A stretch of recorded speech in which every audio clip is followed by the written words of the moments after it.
ପିଲାମାନେ ତୁମେ ଗାଡ଼ିଆ ବା ପୋଖରୀରେ ମାଛମାନଙ୍କ ସହ ବେଙ୍ଗ ଫୁଲା ଗୁଡ଼ିକୁ ବି ପହଁରୁଥିବାର ଦେଖିଥିବ। ତେବେ ଏହି ବେଙ୍ଗ ଫୁଲା ଗୁଡ଼ିକ କ'ଣ ବଡ଼ ହୋଇ ବେଙ୍ଗ ହୋଇଯିବେ? କିନ୍ତୁ ଏମାନେ ତ ବେଙ୍ଗ ଭଳି ଆଦୌ ଦେଖାଯାଉନାହାନ୍ତି, ବରଂ ମାଛ ପରି ଦିଶୁଛନ୍ତି। ଏମିତି ଅନେକ ପ୍ରଶ୍ନ ତୁମମାନଙ୍କ ମନରେ ଆସିଥିବ। ତେବେ ଆସନ୍ତୁ ଆମେ ଏହି ପ୍ରକୃତିର ଏହି ବିଚିତ୍ର ପ୍ରକ୍ରିୟାଟିକୁ ଭଲ ଭାବରେ ବୁଝିବା।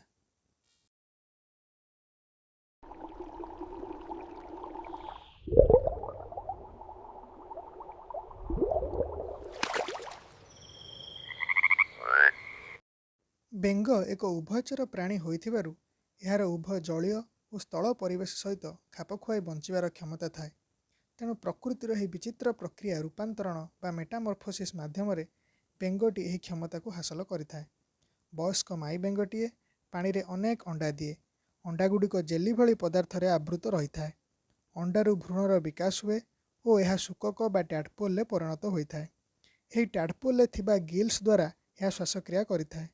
ମାଛ ଭଳି ପାଣିରେ ନିର୍ଦ୍ୱନ୍ଦ୍ୱରେ ବଞ୍ଚିବା ପାଇଁ ଏହାର ଲାଞ୍ଜ ମଧ୍ୟ ରହିଥାଏ। ପ୍ରାରମ୍ଭିକ ସମୟରେ ଏହି ଟ୍ୟାଡପୋଲଟି କେବଳ ଉଦ୍ଭିଦ ଜାତୀୟ ଖାଦ୍ୟ ଖାଇଥାଏ। ପର୍ଯ୍ୟାୟକ୍ରମେ ଟ୍ୟାଡପୋଲ ଶରୀରରେ ପ୍ରଥମେ ପଛ ଗୋଡ଼ ଏବଂ ପରେ ଆଗ ଗୋଡ଼ ବିକଶିତ ହୁଏ। ଏହି ସମୟରେ ଲାଞ୍ଜ ଧୀରେ ଧୀରେ ଛୋଟ ହେବାକୁ ଲାଗେ। ଯୁବ ବେଙ୍ଗ ଅବସ୍ଥା ବେଳକୁ ଗୋଡ଼ଗୁଡ଼ିକର ସମ୍ପୂର୍ଣ୍ଣ ବିକାଶ ହେବା ସହ ଲାଞ୍ଜ ପ୍ରାୟ ଅଦୃଶ୍ୟ ହୋଇଯାଏ। ଗିଲ୍ସ ପରିବର୍ତ୍ତେ ଫୁସ୍ଫୁସ୍ ବିକଶିତ ହୁଏ। ଏହାର ପାଣି ଓ ସ୍ଥଳ ଉଭୟ ରହିବାର କ୍ଷମତା ଆସିଯାଇଥାଏ।